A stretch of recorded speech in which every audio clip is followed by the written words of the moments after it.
누가복음 15장을 우리가 묵상하고 있습니다. 누가복음 15장에는 집을 떠나 길을 잃어버리고 방황하는 인생들을 찾아오신 하나님이 세 가지 비유로 그려지고 있습니다. 첫째 비유, 하나님이 어떤 목자의 모습으로 나타나셔서 잃은 양을 찾고 계시고, 둘째 비유, 어떤 여인의 모습으로 잃은 은전 하나를 찾습니다. 세 번째 비유, 어떤 아버지가 집 나간 자기의 아들을 찾고 기다리십니다. 시인 정호승의 시 가운데 사랑이라는 시가 있습니다. 이렇습니다. 강가에 초승달 뜬다. 연어 때 돌아오는 소리가 들린다. 나그네 한 사람이 술에 취해 강가에 엎드려 있다. 연어 한 마리가 나그네 가슴에 뜨거운 산란을 하고 고요히 숨을 거둔다. 여기 시중에 등장하는 연어는 바로 하나님의 품을 떠난 인생의 그림입니다. 연어는 흔히 모천 회귀성 어류라고 불리워집니다. 귀소 본능을 가진 어류로 언젠가 자신의 생명이 다하기 전에 어머니 같은 고향의 바다로 돌아옵니다. 수천, 수만리를 여행하며 물새와 숭어떼의 공격을 이겨내고 그 예민한 후각을 사용하여 마침내 고향의 바다로 돌아오는 것입니다. 저의 고향은 수원입니다. 여기가 수원이죠. 경기도가 수원에 속해 제 고향이 수원입니다. 저는 목회를 시작한 이래로 수원을 떠나 서울로 갔다가 서울에서 다시 이민 목회를 위해서 미국으로 가서 워싱턴 수도 근교에서 이민 목회를 하다가 다시 한국으로 돌아와 분당 수지에서 목회를 하다가 은퇴하면서 제가 경기도에 설교하게 되면서 수원으로 다시 돌아왔습니다. 제가 바로 연어의 운명을 가진 것입니다.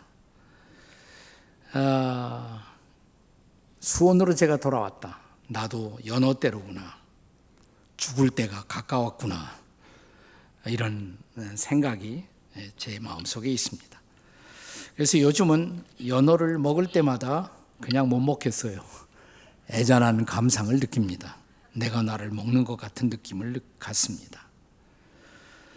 오늘 본문과 더불어 함께 기억하고 싶은 말씀 가운데 히브리서 11장 15절, 16절을 보겠습니다. 우리의 믿음의 조상들의 순례 여정을 히브리서 기자가 이렇게 증언하고 있습니다. 같이 읽습니다. 시작. 그들이 나온 바 본향을 생각하였더라면 돌아갈 기회가 있었으려니와 그들이 이제는 더 나은 본향을 사모하니 곧 하늘에 있는 것이라. 이러므로 하나님이 그들의 하나님이라 일컬음 받으심을 부끄러워하지 아니하시고 그들을 위하여 한 성을 예비하셨느니라. 여기 성경은 인생의 궁극적인 고향은 하늘이다 이렇게 말합니다. 그런데 이 하늘이라는 것은 본래 저 푸른 하늘의 빈 공간을 뜻하는 말이 아닙니다. 유대인들에게 있어서 하늘과 하나님은 동의어로처럼 쓰여집니다. 하나님의 이름은 너무 거룩해서 유대인들은 그 이름을 직접 부르지 않습니다. 그 대신 하나님 대신에 하늘이라고 부르는 것입니다. 예수님은 우리에게 기도를 가르치시면서 하늘에 계신 아버지여 이렇게 기도하라고 가르치십니다. 그렇다면 오늘 본문에서 그려지고 있는 하늘에 계신 아버지, 그분은 우리에게 어떤 분이실까요? 첫째로 어떤 아버지의 품, 오늘 본문이 그려지고 있는 어떤 아버지의 품이 바로 우리의 고향이다라는 사실입니다. 이미 말씀을 드린 것처럼 유대인들은 하나님의 이름을 너무 거룩하게 생각해서 직접 그 이름을 부르지 않습니다.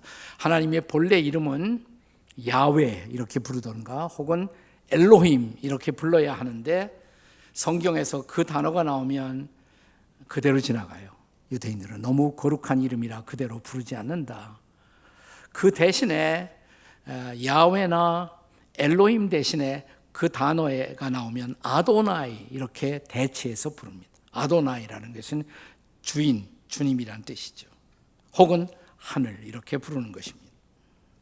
본문 21절에 보시면 집으로 돌아온 아들이 아버지 앞에 엎드려 이렇게 고백합니다. 같이 읽습니다. 시작. 아들이 이르되 아버지 내가 하늘과 아버지께 죄를 지었사오니 지금부터는 아버지의 아들이라 일컬음을 감당하지 못하겠나이다. 여기 하늘과 아버지가 동의어로 쓰여지고 있죠. 자, 집을 떠난 탕자의 고향, 그 고향은 막연히 하늘이 아니라 아버지의 품, 그 품이 고향이었던 것입니다. 전쟁의 참호 속에서는 무신론자가 없다라는 말이 있습니다. 우리가 생존의 위기를 만나면 우리는 하나님을 찾습니다. 아주 드물게 어머니, 아버지를 찾는 사람도 있지만 대부분은 하나님을 찾습니다. 여보, 생존의 위기를 만나서 이렇게 부르는 사람 별로 없죠.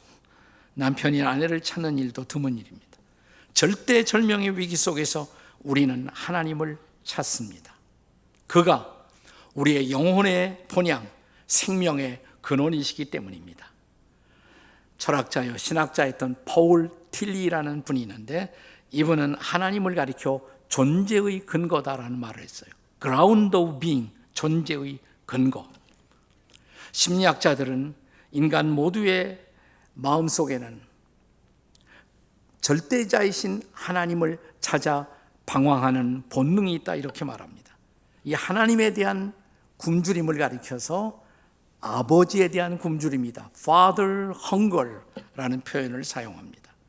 하나님이 우리가 찾고 우리가 사모하고 우리가 그리는 영혼의 본향이시다라는 말입니다. 자, 오늘 본문에 그 아버지를 떠나는 아들의 모습이 그려져 있습니다. 아들 둘이 있는데 둘째 아들이 떠나죠. 자, 이 둘째 아들의 비극은 아버지의 품을 떠나는 데서부터 시작이 됩니다. 아버지를 떠남이 문제의 출발인 것입니다. 자, 본문 12절을 보십시오. 12절 같이 읽겠습니다. 시작. 그 둘째가 아버지에게 말하되 아버지여 재산 중에서 내게 돌아올 분깃을 내게 주소서 하는지라. 아버지가 그 살림을 각각 나누어 주었더니 나도 내 마음대로 살고 싶다 이 말이죠. 독립선언을 일찌감치 한 것입니다. 그리고 자기만의 인생을 추구하고자 하는 것입니다. 아버지의 간섭이 없는 먼 나라로 그는 출발합니다. 우리가 흔히 인생을 살아가면서 인생의 단계 가운데 사춘기가 되면 갑자기 말 잘 듣던 우리 자녀들이 부모를 향해서 이유 없는 반항을 하기도 하고 투정을 부리기도 합니다. 이것은 사실은 독립선언이에요. 아버지 어머니 나도 이제 독립해서 저 혼자 살고 싶어요. 그러나 동시에 이 시절은 우리의 사춘기의 자녀들이 정체성의 방황을 시작하는 시기이기도 합니다. 인생도 마찬가지예요. 우리는 한번 하나님으로 독립하면 더 나은 인생이 기다리고 있을 것이라는 착각을 합니다. 둘째 아들처럼 먼 나라로 떠나고 싶은 것입니다. 하나님의 소리가 들리지 않는 나라로 말입니다. 자, 그런데 어떤 결과가 기다리고 있습니까? 13절에 보면 허랑방탕의 삶, 낭비의 삶이 그를 기다리고 있었습니다. 같이 한번 13절 함께 읽습니다. 시작. 그 후 며칠이 안 돼요. 둘째 아들이 재물을 다 모아가지고 먼 나라에 가 거기서 허랑방탕하여 재산을 낭비하더니 허랑방탕했다. 바로 이 단어에서부터 우리가 탕자라는 말을 쓰게 된 것입니다. 그래서 이 아들은 떠나간 아들, 떠나갔지만 다시 돌아와야 할 아들, 그래서 우리가 흔히 이 아들을 돌탕이라고 부르는 것입니다. 네. 자, 14절입니다. 14절 같이 읽습니다. 시작. 다 없앤 후 그 나라에 크게 흉년이 들어 그가 비로소 궁핍한지라. 자, 그를 기다리고 있는 것 두 가지였어요. 흉년과 궁핍. 그런데 흉년과 궁핍 때문에 다시 아버지께로 돌아올 생각을 하게 되죠. 네, 우리 오늘 스크린에 간증했던 자매가 출산에 어려움을 겪고 하면서 하나님 앞에 돌아올 생각을 했던 것처럼 말입니다. 자, 오늘 성경에 이 둘째 아들은 마침내 그 먼 나라에서 모든 것을 잃어버리고 누군가의 집에 들어가 종살이하며 돼지를 치고 돼지의 식량인 쥐염 열매로 굶주린 창자를 채워야만 하는 삶의 자리로 전락합니다. 16절 같이 읽습니다. 그가 돼지 먹는 쥐염 열매로 배를 채우고자 하되 주는 자가 없는지라. 그는 자유를 행사했지만 그 자유는 그를 돼지치는 종으로 인생을 전락시킨 것입니다. 이것이 탕자가 경험한 비극입니다. 그런데 바로 이 비극의 심연 속에서 그가 깨달은 중요한 진리가 있습니다. 이 진리가 뭐냐? 아버지의 품에 그가 찾던 모든 것이 있다라는 사실이에요. 본문의 두 번째 중요한 레슨이에요. 아버지의 품에, 그가 버리고 떠났던 아버지의 품에 그가 찾던 모든 것이 있었다는 사실입니다. 그래서 그의 회개가 시작되죠. 17절입니다. 같이 읽습니다. 시작. 이에 스스로 돌이켜 이르되 내 아버지에게는 양식이 풍족한 품꾼이 얼마나 많은가. 나는 여기서 주려 죽는구나. 여기 둘째 아들이 이에 스스로 돌이켰다 그랬어요. 이에 스스로 돌이켜. 근데 바로 이 대목을 영어 성경으로 읽으면 흥미있게 번역을 했습니다. He came to himself. 자기 자신에게로 돌아왔다는 말이에요. 네. 그는 아버지께로 돌아올 생각을 하면서 자기 자신에게로 또한 돌아옵니다. 아버지를 떠나면서 독립선언을 했지만 그는 결과적으로 자아를 잃어버린 것이에요. 그리고 아버지께 돌아올 생각을 하면서 비로소 제 정신이 난 것입니다. 그리고 자기 자신에게 돌아오는 것입니다. 자, 그리고 비로소 그는 아버지 앞에 자기의 모든 것이 있다라는 사실을 다시 판단합니다. 아버지의 상실, 그것이 바로 자기의 상실이었어요. 그리고 자아의 상실은 그로 하여금 아버지와 함께하던 모든 특권을 상실한 비극을 깨우친 것입니다. 하지만 그가 아버지께로 돌아옴으로써 종살이에서 벗어납니다. 그리고 자기의 진정한 아들의 신분을 회복하게 됩니다. 자, 아들의 신분을 상징하는 가락지를 아버지가 그에게 끼워주죠. 새로운 신발, 새로운 옷을 선물로 주고 그는 새로운 자유를 누리기 시작합니다. 송아지 고기, 스테이크도 먹고 이웃과 친구들을 초청해서 잔치를 즐기는 새로운 인생이 시작됩니다. 그동안 그가 저 먼 나라에 가서 그리워했던 모든 필요가 비로소 채워지기 시작합니다. 그가 사모하고 바랐던 모든 것들은 저 먼 나라에 있었던 것이 아니에요. 아버지의 품에 그 모든 것이 있었음을 깨닫습니다. 한순간 지금까지 살아왔던 내 인생은 방황이었음을 깨닫습니다. 그것이 본문 13절에 사용된 허랑방탕이라는 단어입니다. 이 단어가 히라보로는 아소토스라는 단어인데 이 단어의 본래의 뜻이 목적 없는 낭비 혹은 절제 없는 무의미한 낭비라는 뜻을 갖고 있습니다. 먼 나라에 가서 그렇게 산 것입니다. 그가 탕자가 된 것입니다. Prodigal person. 여러분, 역사를 보면 하나님을 떠나 방탕하게 인생을 살다가 하나님 앞에 돌아와 아주 유명한 사람이 된 대표적인 한 사람, 우리가 종종 그분의 이야기를 여러분이 설교에서 듣습니다. 성 어거스틴이라는 사람입니다. 그는 본래 어려서는 어머니와 함께 신앙생활을 잘했어요. 그런데 17살이 되면서 다가스테라라는 도시로 유학을 떠납니다.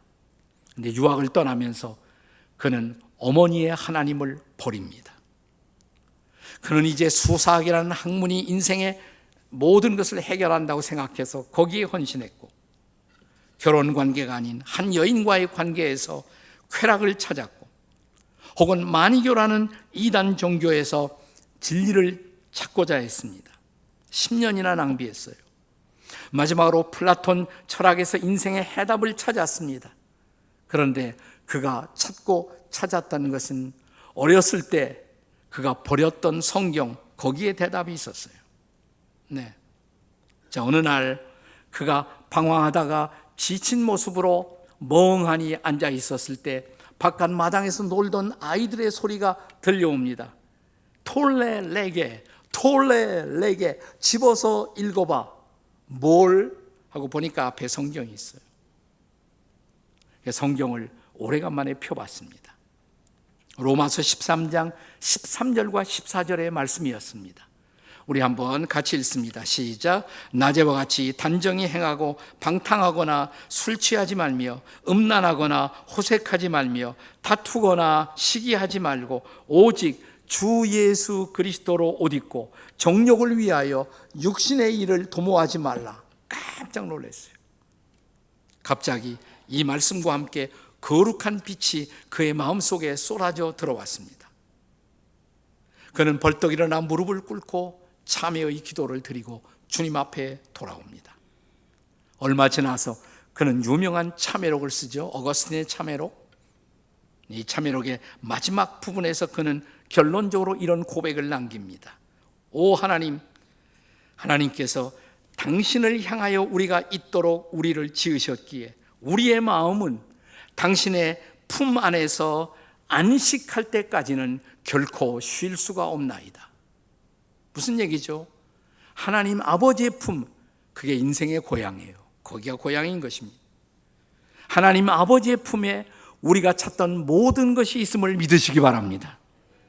우리가 본문이 가르치는 중요한 세 번째 레슨은 그 아버지의 품으로 돌아감이 부활 인생의 시작이다라는 사실입니다. 이미 살펴본 17절에서 탕자는 자기 자신에게로 돌아왔다고 그랬죠. 그리고 동시에 돌아오면서 아버지 생각을 하는 것입니다. 자아의 회복이 아버지와의 관계의 회복을 촉구했습니다. 그리고 마침내 아버지께로 돌아오기로 결심을 합니다. 그러나 생각만 하는 것 가지고는 인생은 바뀌지 않습니다. 그는 마침내 아버지께로 돌아오는 액션을 결단합니다. 18절 말씀을 보십시오. 18절 같이 읽습니다. 시작. 내가 일어나 아버지께로 가서 이르기를 아버지, 내가 하늘과 아버지께 죄를 지었사오니. 이게 진짜 회개예요. 성경적 회개는 인격적인 결단입니다. 우리가 인격이라 할 때 세 가지 요소가 있잖아요. 지정의, 그는 자기의 죄를 지적으로 인정했고 정적으로 아파하며 죄를 참회했고 그리고 하나님을 향해서 의지적으로 돌이킨 것입니다. 자, 20절 그의 회개의 결단적 행동을 보십시오. 같이 읽습니다. 시작. 이에 일어나서 아버지께로 돌아가니라. 다 같이 이에 일어나서 아버지께로 돌아가니라. 이것이 회개예요. 자, 이때 아버지의 반응이 어땠습니까? 계속되는 20절 말씀에 보면 아직도 거리가 먼데, 옛날 번역은 상거, 거리예요. 거리가 먼데 아버지가 그를 보고 측은히 여기어 달려가 목을 안고 입을 맞추더라. 성경은 돌아오고 있는 탕자, 진짜 돌탕이에요. 돌아오는 탕자예요. 이 탕자를 먼저 발견한 것은 아버지였다고 기록합니다. 아들이 아버지를 먼저 본 것이 아니라 아버지가 아들을 먼저 보고 아버지가 먼저 긍휼의 가슴을 열고 아버지가 먼저 달려가 아들의 목을 껴안고 우시며 그의 입을 맞추었다고 말합니다. 위대한 설교가 스폴저는 아들이 한 걸음을 겨우 떼놓을 때 아버지는 10걸음을 달려가 그를 안았다라고 말합니다. 우리는 누가복음 15장에서 여기 잃어버린 인생을 찾아오시는 하나님의 주권이 먼저인가? 아니면 인생의 돌아옴과 하나님을 찾는 노력이 우선인가? 라는 질문을 던진 일이 있습니다. 그런데 오늘 성경에 나타난 둘째 아들의 모습에서 이 두 가지 하나님의 주권과 인생의 결단이 아름답게 조화되는 것을 볼 수가 있지 않습니까? 자, 탕자는 나름대로 아버지께로 돌아올 책임 있는 결단을 하고 돌아옵니다. 그런데 아버지는 집 나간 아들을 이제나 저제나 기다리며 기도하다가 저 멀리 아들의 모습을 발견하자마자 아버지가 먼저 달려갑니다. 그리고 그를 끌어안습니다. 여기 하늘아버지의 주권과 인간의 책임 있는 결단의 아름다운 조화, 퍼펙트 하모니를 볼 수가 있지 않습니까? 두 가지가 같이 와야 돼요. 우리는 회개하고 그분은 우리를 안아주시고. 자, 22절 보십시오. 같이 읽겠습니다. 시작. 아버지는 종들에게 이르되 제일 좋은 옷을 내어다가 입히고 손에 가락지를 끼우고 발에 신을 신기라. 이 반지는 아들의 복권을 선언하는 언약의 표지입니다. 새 옷, 새 신은 이제 그가 새로운 신분으로 새로운 삶이 시작되었음을 선포하는 것입니다. 이제 24절에 아버지의 선언을 들어보세요. 다 같이 시작. 이 내 아들은 죽었다가 다시 살아났으며 내가 잃었다가 다시 얻었노라 하니 그들이 즐거워하더라. 아멘. 이 잔치는 아들의 신분으로 그를 복권시키는 잔치였습니다. 동시에 이 잔치는 부활의 잔치예요. 아들이 부활하는 것입니다. 그리고 아들이 부활하는 날 아버지도 부활하는 것입니다. 자식의 부활을 보고 누구보다 기쁜 것은 아버지가 아니었을까요? 여기 새로운 피조물로 부활한 한 인생을 축하하는 놀라움의 잔치, 이게 바로 블레싱 잔치예요. 저는 이 설교의 화두에서 정호승 시인의 시를 소개했습니다. 그의 또 다른 시, 연어라는 시가 있어요. 이분이 연어를 좋아하는 것 같아요.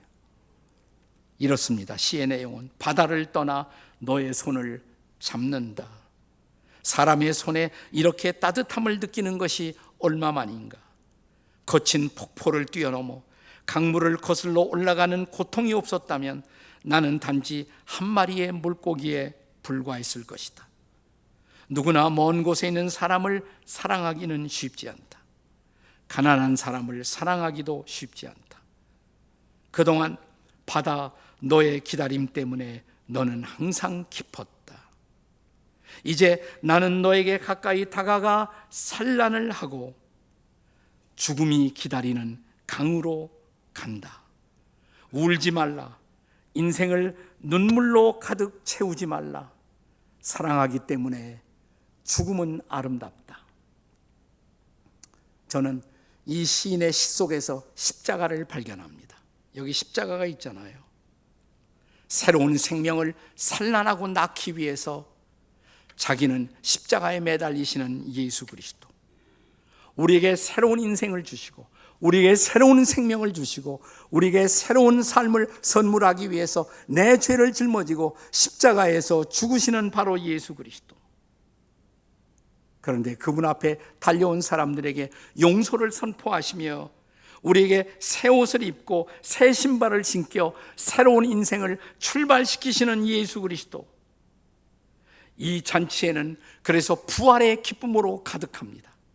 사랑하는 여러분, 오늘 이 잔치의 주인공이 되시지 않겠습니까? 지금도 당신을 기다리는 아버지의 품에 당신의 피곤한 존재를 던지지 않겠습니까? 언제까지 방황하시겠습니까? 언제까지 그렇게 피곤하게 사시겠습니까? 이제 주님 앞에 다 내어 맡기시고 쉬십시오. 그리고 그분의 손길 아래 새 아침을 맞으시기를 주의 이름으로 축원합니다.